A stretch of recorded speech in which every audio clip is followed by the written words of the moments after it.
Գյուրջան Կասկադ, հասանելի բնակարաններ 65 ամիս մարման ժամկետով։ Ուզում եմ կոչ անել մեր հայրենակիցներին շատ ջերմորեն եւ հարգանքով վերաբերել եւ ընդունել մեր այն իրանցի ժողովրդի ներկայացուցիչներին, ովքեր պատերազմի հետևանքով հատում են հայ-իրանական սահմանը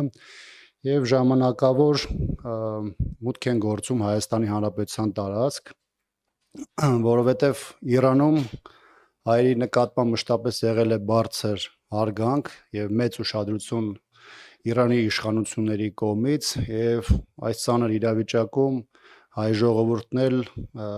պարտավոր է այս ստեղծված իրավիճակում համանման վերաբերմունք ցուցաբերել մեր բարեկամ ժողովրդի նկատմամբ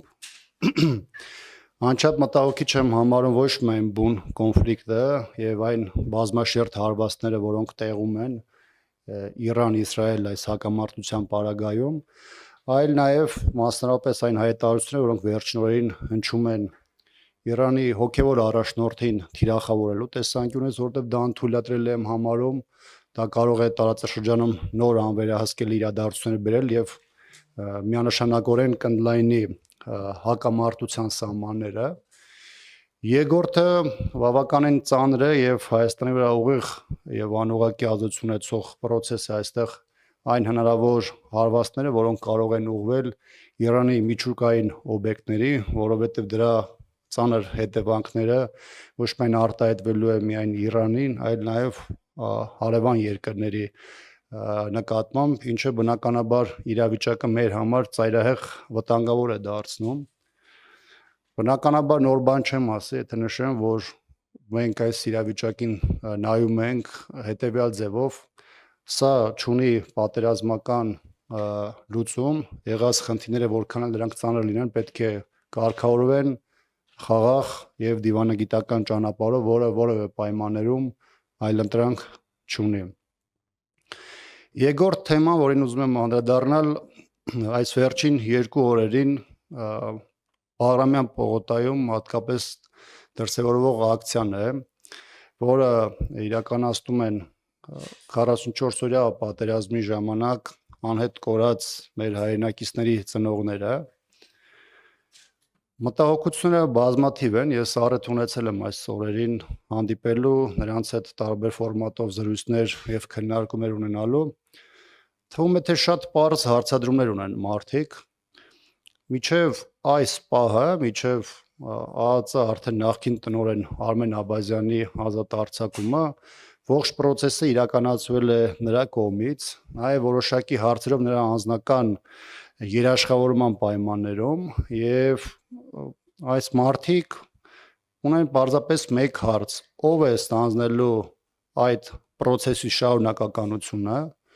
այսինքն հումանիտար հարցերի կարգավորման տեսանկյունից եւ ով է այս պահին պատրաստ պատասխանելու իրենց հարցերին Ցավոք 2-3 օր է այս մարդկանց պարզ հարցերի պատասխան չի տրվում դրանց ներկայացմամբ ԱԱԾ տնօրենի պաշտոնակատարը իրենց հորդորը մինչև այս պահը չի կատարել ամենայն դեպս մինչև այս ճեպազրույցը եւ չի ներկայացել տեղում իրենց հետ զրուցելու եւ անհրաժեշտ բարձաբանումներ տալու որի նաև հետևանքը 3 նաև Հերացի փողոցում ծնողների կողմից փողոցի փակում էր, որը խոչընդոտվում էր ոստիկանության կողմից։ Պետք է արձանագրել, որ այն մարդիկ, ովքեր տարբեր ժամանակներում, կարևոր չէ, առաջին պատերազմի ժամանակ Արցախյան 2016-ին 44 օրյային, առասարակ այս 3 տասնամյակի ընթացքում ովքեր նախաձեռնություն են դրսևորել, ովքեր մասնակիցն են եղել հայրենիքի պաշտպանության սրբազան գործին, անկախ նրանից թե այս պահին ինչ կարգավիճակ ունեն, զոհվել են, անհետ կորել են, թե այսօր էլ ապրում են մեր շարքերում, պետք է մշտապես գտնվեն պետության ուշադրության կենտրոնում եւ նրանց ծնողների նկատմամբ պետք է դրսևորվի հատուկ վարքագիծ Երրորդ թեման, որ կփորձեմ որոշակիորեն ներկայացնեմ այս համատեքստում, Մայրաթորի շուրջ տեղի ունեցող իրադարձություններն են եւ իշխանության կողմից այդ հարցակման ճակատի մեծացումը, որը մի քանի օր առաջ դրսևորվեց նաև Սամվել Կարապետյանի նկատմամբ հարձակումներով քարոզչական քաղաքական մակարդակում, որի վերջնա հետևանքը փաստացի նրա կալանավորումն է։ Մի նախադասության համար, որը իրավական տեսանկյունից բնականաբար որևէ վտանգավորություն չէ ներկայացնում ոչ միայն Հանրապետության Հանրապետության համար, այլ օրենսդրական տեսանկյունից որևէ առումով չուներ խոցելություն։ Իշխանությունը եկեղեցու նկատմամբ իր թշնամանքը արտահայտում է նաև բոլոր այն անձանց նկատմամբ, ովքեր փորձում են սատար կանգնել մայրաթորին, հոգևորականներին եւ առհասարակ հայկական պատմության բոլոր այն դրվագներին, որոնք այս մի քանի հազարամյակ ուղեկցել են մեզ, իրենց մեջ կրկնում են հայի ինքնությունը, նաև ինստիտուցիոնալ հիշողությունը եւ բոլոր այն նաև process-ները, որոնք նաև պետականության բացակայության ժամանակահատվածում իրենով պահպանել է հայոց եկեղեցին եւ այն բոլոր process-ները, որոնք այսօր արտահայտվում են այդ ուղղությամբ, բնականաբար ոչ միայն դատապարտելի են, այլ իրենց հետագա նաև ազդեցություն ունենալու ներհասարակական, քաղաքական եւ հասարակական մթնոլորտում, ինչպես նաև մեր հասարակության վրա։ Ազատություն։ Պարոն Աբրամյան, դուք Սամվել Կարապետյանի հետ տեղի ունեցող քաղաքական հաշվեհարդար եք համարում եւ ինչ նպատակով է այդ դեպքում իշխանությունը նման գործողությունների դիմում, պատճառը այն է, որ Սամվել Կարապետյանը կարող էր ներգրավել ներքաղաքական գործընթացներում, թե ոչ, եւ նաեւ Թուրքիա կատարած այցի հետ կապված արդեն իսկ վարչապետ Նիկոլ Փաշինյանը ժամանել է Թուրքիա, քանի որ օրակարգը հայտնի չէ, ինչ եք կարծում, ինչպիսի հարցերի քննարկում է տեղի ունենալու, դուք հնարավոր համարում եք, որ որոշակի պայմանավորվածություններ ձեռք բերվեն այս հանդիպման ընթացքում, որն է օրակարգը, ինչպիսի տեղեկություններ կամ ենթադրություններ ունեք։ Անկեղծ ասած, ես տեղյակ չեմ, եթե տեղյակ լինեի, ամբողջությամբ այս մասով չէի հրապարակային չէի խոսի այն մասին, թե ինչ ծրագրեր կա պլանավորում ուներ Սամվել Կարապետյանը, բայց այն ինչ որ ինքը արտահայտել այս մի քանի օր ընթացքում, իր նպատակը դա եկեղեցուն սատար կանգնելն է, որին տարիներ շարունակ տարբեր միջոցներով նա սատարել է, եւ ես նրա անկեղծությունը այս իրավիճակում բնականաբար վստահում եմ։ Ինչ վերաբերում է նրա հետագա հնարավոր քաղաքական, այսպես ասեմ, ճանապարհին, որը ինչպես ես հասկացա, նաև որոշակի ակնարկով կար նաև ձեր հարցադրման մեջ, անկեղծ ասած չեմ կարող ասել, թե սա հետագայում քաղաքական տեսանկյունից ինչ ճանապարհ կբռնի, այն որ սա քաղաքական հետապնդում էր իմ համար ակնհայտ է, անկախ նրանից թե ով դա ինչպես հետագայում կմեկնաբանի, շատ բարձ իրողություն այստեղ ունենք, փաստացի Սամվել Կարապետյանը արտահայտել է իր դիրքորոշումը, որը ոչ միայն տարբերվել է իշխանության մոտեցումներից, այլ իշխանության համար առավել վտանգավոր է դիտարկվել այն տեսանկյունից, որ մեծ առումով եկեղեցին ունի շատ մեծ հեղինակություն եւ հեղինակավոր անձանց իսատարում եկեղեցու հայտարարությունները կամ որևէ գործողություն բնականաբար իշխանության համար շատ ավելի մեծ վտանգավորություն է ներկայացնում եւ իշխանությունը փորձել է հնարավորինս շուտ կանխել եկեղեցու շուրջ ստեղծված իրավիճակը եւ նաեւ դրա շուրջ հնարավոր հասարակական մոբիլիզացիան, ինչը կարծում եմ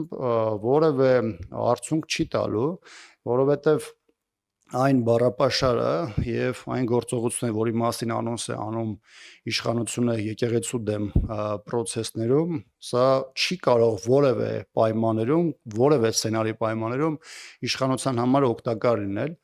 Այլ բան է, որ այստեղ իշխանության համար գլխավոր խնդիրը ոչ թե պետության զարգացումն է, ոչ թե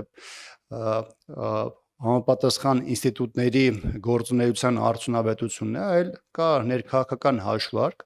եւ այդ ներքաղաքական հաշվարկի տրամաբանությամբ իշխանությունը շարժում է։ Այստեղ ովքեր իրեն կարող են որևէ ձևով խոչընդոտ ստեղծել ուղակի կամ անուղակի ձևով, փորձ է արվում նրանց թիրախավորել եւ պարզապես խաղից հանել եւ այդ ողջ process-ը ես դիտարկում եմ դրա շրջանակներում։ Ինչ վերաբերում է Փաշինյանի Թուրքիա կատարած այցին, գիտեք, դրա հետ կապված վերլուծությունները շատ են։ Ես ելնում եմ այն մոտեցումից, որոնք ամիսներ առաջ արտահայտվել են, երբ որ Հայաստանի իշխանությունները անթակույց ցույց էին տալիս, որ Հայաստան-Ադրբեջան հարաբերություններում նաև որոշակի միջնորդական դեր տեսնում էին Թուրքիայի մասով, անկախ դրանից դա այդպիսի ձևակերպում գտնում էր թե չէ, բայց անուղղակի ձևով դա միանշանակ արտահայտվում էր եւ Հայաստանի իշխանությունների կողմից կար սպասում, որ Թուրքիան իր ներգրավվածությամբ հնարավոր կդարձներ Ադրբեջանի միջև հարաբերությունների հանգուցալուծումը։ Դեռ մի կողմ դնենք այսպես կոչված խաղաղության պայմանագրի բովանդակային մասը, որի հետ կապված տարբեր առիթներով խոսել եմ, բայց այն հանգամանքը, որ Թուրքիային նաև Հայաստանի իշխանությունների նախաձեռնությամբ բերում են, այսպես ասեմ, որպես Հարավային Կովկասի նայող, հատկապես այն համատեքստում, երբ որ մեր ռեգիոնի բալանսն ապահովող երկու երկրները այսօր մխրճված են պատերազմական գործողություններում, Ռուսաստանը Ուկրաինայի ուղղությամբ, Իրանը Իսրայելի եւ ավտոմատ, որի պարագայում Ադրբեջանի եւ Թուրքիայի դերը մեր տարածաշրջանում բարձրանում էր եւ ազդեցությունը, հիմա այս համատեքստում Թուրքիային առաջին պլան բերելը եւ այստեղ որպես խնդիրների կամ հարցեր լուծող սարքելը բնականաբար որևէ ձևով չի կարող բխել Հայաստանի շահերից։ Ավելի մանրամասն հնարավոր կլինի այս թեմայի հետ խոսել այն ժամանակ, երբ որ հստակ կդառնա պաշտոնական հայտարարություններով կամ միգուցե նաև փաստաթղթային մասով, թե ինչ են վերջ-վերջո պայմանավորում, բայց այն, որ տրամաբանական առումով եւ process-ների այսպես ասեմ, այդ հաջորդականության տեսանկյունից Հայաստանը եւս իր մեծ ներդրումն է ունենում Թուրքիայի այս ռեգիոնում նայող դարձնելու տեսանկյունից, դա գոնե իմ համար ակնհայտ է։ Սյունիքով եւ ընդհանրապես այդ ճանապարհների հարցի քննարկման այսպես հնարավորություն դուք տեսնում եք այս հանդիպման ընթացքում։ Հաշվի առնելով այն հանգամանքը, որ Թուրքիան տարբեր մակարդակներով, բարձրագույն մակարդակով նաև հայտարարել է այդ կոմունիկացիայի իր համար շատ կարևոր լինելու հանգամանքը, ոչ միայն կոնկրետ իր, այլ իր նաև ռեգիոնալ ազդեցության մեծացման համատեքստում, ապա բնականաբար այստեղ որևէ բան չեն կարող բացառել։ Յուրաքանչյուրը իր արտաքին քաղաքական առաջնահերթությունները այս վերջին ընթացքում, եթե դա նույնիսկ վերցնենք վերջին 3-4 ամիսների ընթացքում անընդհատ արտահայտում են եւ որոշակի պատկերացում կարող է լինել, թե հիմնական շրջանակը ինչի շուրջ է լինելու քննարկումների։ Այլ բան է, թե արդյոք մենք ողջ շրջանակը կտեսնենք հետագայում պաշտոնական պարզաբանումների կամ հաղորդագրության տեքստերում, բայց այն, թե ինչ առաջնահերթություն ունի մեր տարածաշրջանում Թուրքիան եւ դա ինչպես է անընդհատ արտահայտվում, այդվում նաեւ մեկ օր առաջ Ադրբեջանի նախագահի հետ հանդիպումներում, դա կարծում եմ բոլորիս համար հստակ է։